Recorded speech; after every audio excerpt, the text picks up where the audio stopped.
Улукбек Асамидинович, сиз мына Кудай деген баласы сабырдуу болуп, дайым ибадатка бекем жүрөсүз. Сиз элдин жүгүн көтөргөнү жарышка чыкканда ошо атчандар менен сиз алдыга чабып кетип калдыңыз. Сиздин жаныңыздагы атчандар калып кетти чаңда. Биз сизге мына азыр Үмөт Токтаралиевич туура айтты. Биринчи маселе бул кадр маселеси. Эгер бир депутат же башка эл өкүлү сунуштап атса карап көрүңүз, президентке сунуштаңыз.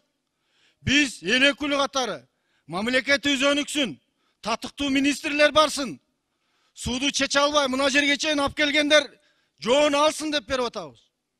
Сиз министрлер кабинетинин башчысы катары биринчи кадр маселесин чечпесеңиз болбойт. Мына айыл чарба министри отурат алдыңызда. Айыл чарба министри менен акимдер кандай иштеп атат? Бюрократия. Асмандан алган статистика менен отурат булар.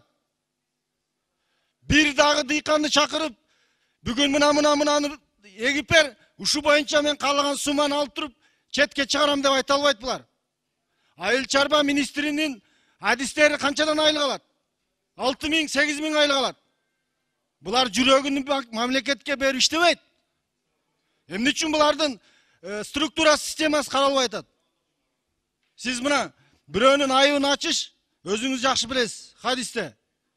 Сиз бул кадрлык маселеде президентибизден суранып чечишиңиз керек.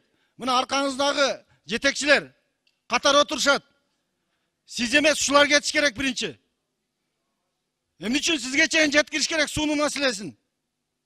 Ошол жердеги губернатордон баштап суу башчысы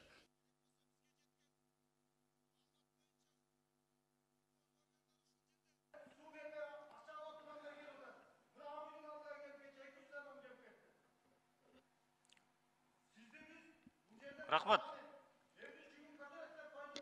Кийинки сөз 5-чи микрофон.